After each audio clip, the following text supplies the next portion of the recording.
They erased me from the guest list. They couldn't erase what happened next. The lobby shimmered like liquid gold. Light from the chandeliers slid across the marble floor, catching in the glass walls and scattering into 1,000 tiny suns. I paused just inside the revolving door, smoothing the edge of my blazer, trying to steady my breathing. Tonight was supposed to be the night when everything I had built finally became visible, when the invisible hours of data models and sleepless nights turned into applause. The hostess at the check-in podium smiled the way professionals do when they're already tired. "Name?" she asked. "Ava Morales."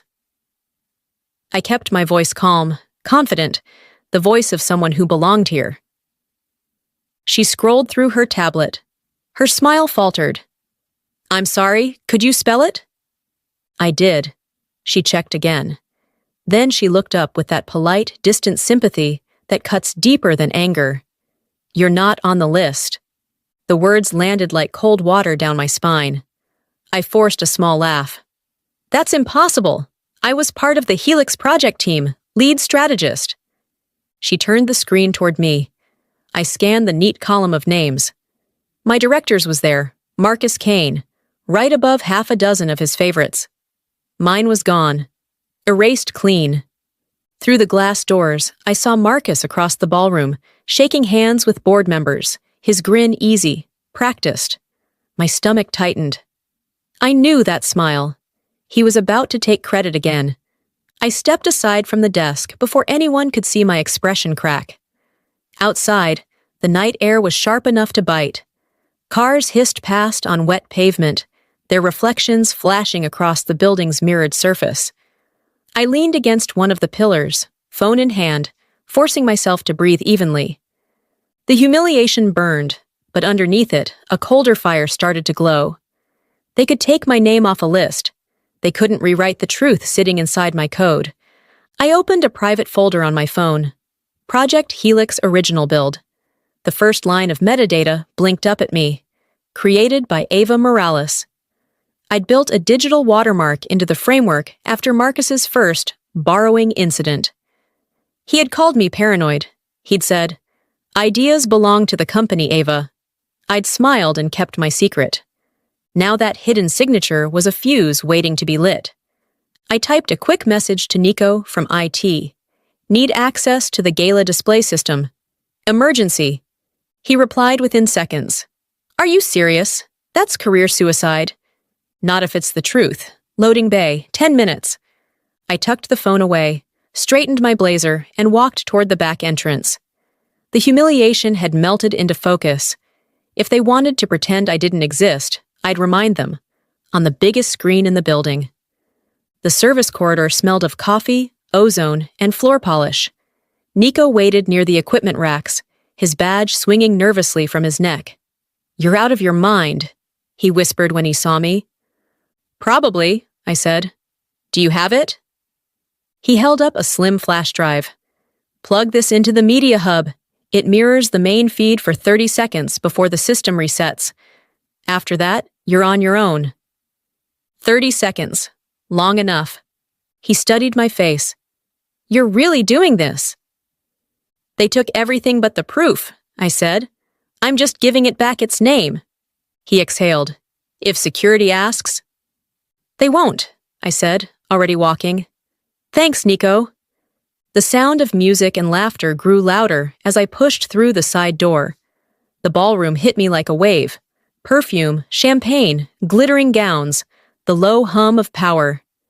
At the far end, Marcus stood beneath a massive LED screen, his voice smooth and practiced as he toasted, "The team that made Helix a reality." I kept to the shadows, the flash drive burning cold in my palm. "Teamwork," Marcus said, pacing the stage like he owned it. "Vision, collaboration, these are the pillars of innovation." Polite laughter rose from the audience. My jaw clenched. Behind him, the screen displayed Helix's interface, my interface, its blue data streams pulsing like veins. Every algorithm pattern, every chart layout, every single line of that design had been mine. I moved to the audiovisual booth along the back wall. The technician barely looked at me. "Corporate told me to swap this file," I said evenly, sliding the drive into the open port. He nodded, distracted by a sound check. The progress bar crawled across the monitor. 10%, 40, 70, 100. I whispered, "Showtime." The main screen flickered once. Marcus paused mid-sentence. Then the graphs vanished, replaced by black background and one white line. Project Helix. Original authorship. Ava Morales. Gasps rippled through the crowd. Phones lifted. Flashbulbs popped. A second line appeared beneath the first. Timestamp verified. Source code attached. The technician turned, startled. "What?" I straightened.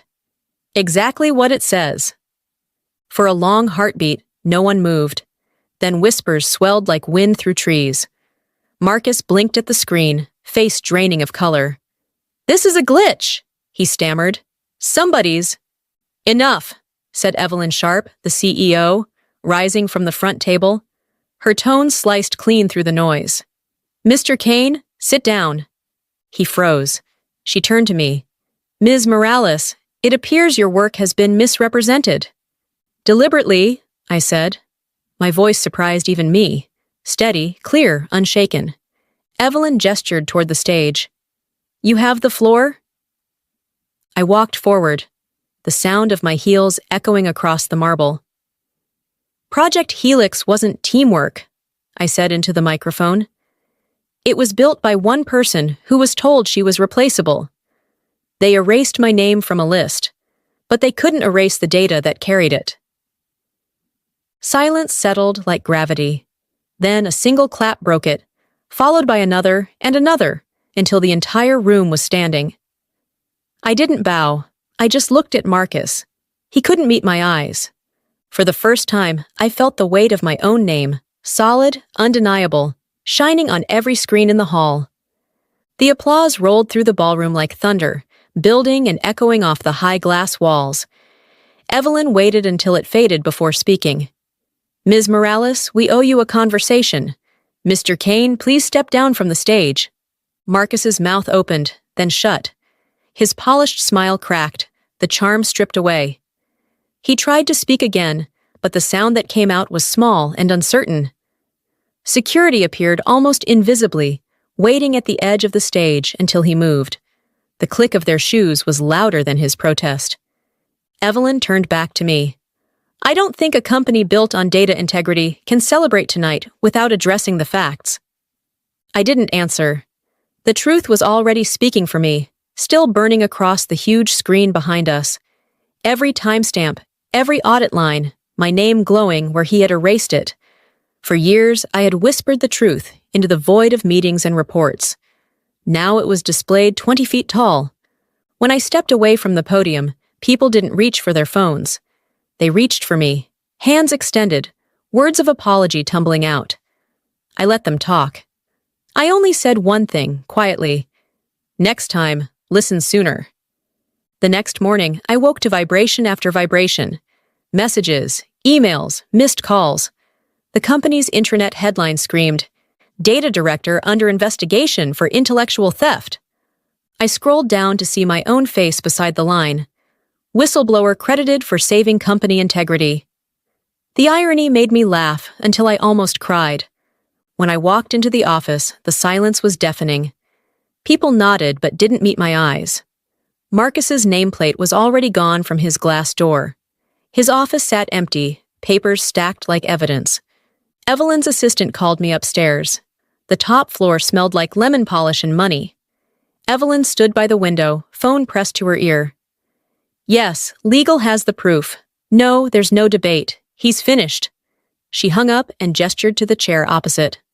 "You made quite an entrance last night," she said. "Didn't plan it." "That's what makes it work. The board wants to meet you. They believe the system you built could expand internationally." I folded my hands. "I didn't do this to impress the board." "I know," she said. "That's why it did." By afternoon, the gossip had turned into awe. Colleagues who had ignored me for years stopped by my office pretending to ask about metrics, but really just to peek at the woman who'd upended the hierarchy. A few left notes. "You inspired me. We should talk." I spent most of the day rechecking Helix's architecture. The project had grown huge, almost alive, threads of data weaving through entire departments.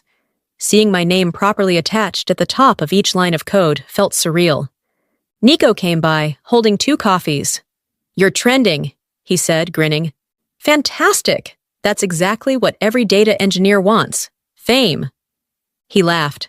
"You should see Kane's face on the news feeds. They're looping the moment the screens flipped." I shook my head. "I don't need to see it. I was there." He grew serious. "You know they'll study this case in ethics seminars, right?" "Good," I said. "Maybe the next woman who gets erased won't have to crash a gala to be seen." The truth didn't just set me free. It rewrote the company's entire story. 2 days later, Evelyn called another meeting.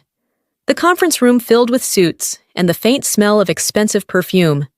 She began without preamble. "Marcus Kane is terminated, effective immediately. The board will issue a statement clearing Ms. Morales of all misconduct and confirming her as Director of Data Systems." For a heartbeat, the room stayed silent. Then people clapped again. It wasn't like the gala applause. This was restrained, professional, but it hummed with approval. I stood, unsure what to say. "Thank you," I managed. "But let's not pretend this was noble. This should never have happened in the first place." Evelyn nodded. "Agreed. That's why we're changing the culture. Transparency reviews, shared credits, new security audits, starting now." When the meeting ended, she walked beside me toward the elevator. "You're good at more than data, Ava. You lead with proof. That's rare." In the reflection of the elevator doors, I saw us both. One woman who ran a company, another who'd forced it to see itself. For the first time, the reflection didn't shrink me. That Friday evening, I stayed late in the office. The sky outside was a sheet of violet fading into night. The hum of servers filled the silence, steady and calm. On my desk sat a small envelope with no name. Inside was a single sentence typed in black ink. "Truth doesn't need permission." No signature, but I knew it was from Evelyn. I leaned back in my chair, eyes tracing the skyline through the glass wall. The city pulsed below, every window a tiny world of ambition and secrets. Somewhere out there, Marcus was probably nursing his pride, already rewriting his version of events. But none of it mattered. The record was permanent now. Every timestamp, every log. My name stitched into the system's DNA. I shut down the lights, leaving only the monitors glowing blue. The reflection followed me to the door. A woman who had once been erased, now surrounded by proof of her own existence. For the first time in years, the silence felt like peace instead of punishment. The promotion came through before the week ended. The email from Evelyn was brief. "Effective immediately. You are appointed Director of Data Systems. No fanfare, just a link to sign the contract." Still, seeing those words made something in my chest loosen for the first time in years. The new office smelled of fresh paint and coffee. Floor-to-ceiling glass looked down on the city like a command deck. I traced a finger across the nameplate on my door. Ava Morales. No longer hidden under anyone's signature. But comfort didn't follow success. Whispers replaced applause. Former teammates avoided eye contact, unsure whether to congratulate me or fear me. I could almost hear the thoughts behind their polite smiles. "She's dangerous now. She knows too much." Evelyn visited on my first afternoon. "Enjoy the view," she said, leaning against the frame. "But stay alert. Some people aren't done rewriting history." I nodded. "Let them write. I'll keep the receipts." She laughed softly. "That's exactly why you're sitting here." When she left, I turned back to the skyline. Every light outside looked like data. Bright, fast, impossible to erase. 2 weeks later, an anonymous email appeared in my inbox. Subject: Check Helix metrics. No greeting, no signature, just a link. I hesitated, then opened the internal dashboard. A red warning pulsed in the corner. Unauthorized code change detected.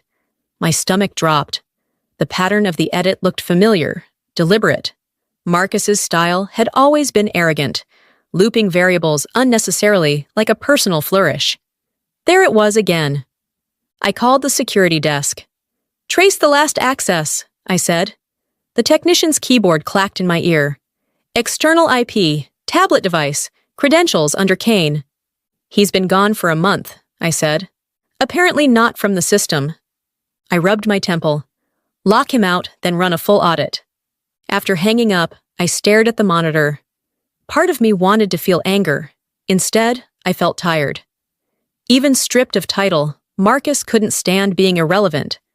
I saved the logs, encrypted the backup, and whispered to the empty room, "You should have stayed gone."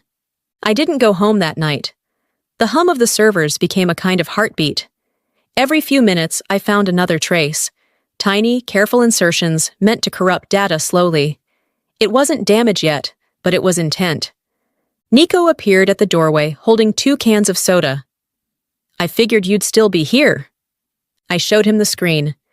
"He's trying to rewrite history again." He scanned the code. "Same arrogance. He thinks he's invisible." "He forgets I built the system." We worked until dawn, cleaning lines, sealing access points, embedding new firewalls. When we finished, I added one last comment in the code header. "Integrity restored. AM." Nico leaned back, yawning. "He won't stop, you know." "I know," I said, "but neither will I." Outside, the first light of morning slid between skyscrapers, sharp and silver. For the first time, the sunrise looked like something I'd earned. By noon, Evelyn had the printed log spread across her desk.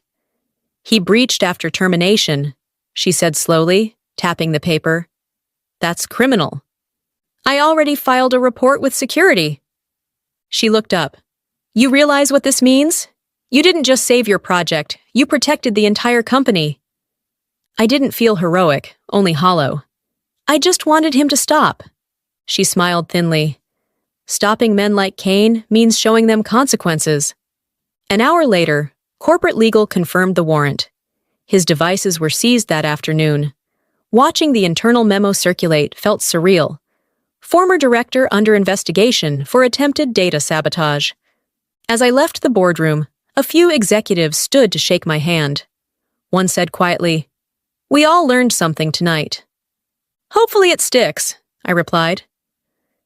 The elevator doors closed around me, reflecting my face, calm, sharp, unafraid. I finally believed the reflection. The story hit every major tech feed by morning. My picture appeared next to headlines calling me the engineer who outsmarted her boss, twice. I read only one article before closing the browser. Fame wasn't the goal, survival had been. Evelyn stopped by later. "You're a hero now," she said. "Careful, it's addictive." "I'll stick to clean code," I said. She laughed, then handed me a letter. "The board voted to double your department budget. They want you to lead a mentorship program on ethical innovation." I traced the embossed logo on the envelope.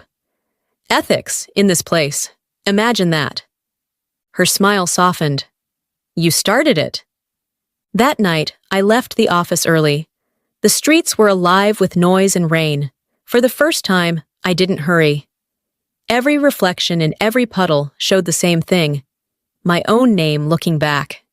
The next spring, a gold-embossed envelope landed on my desk.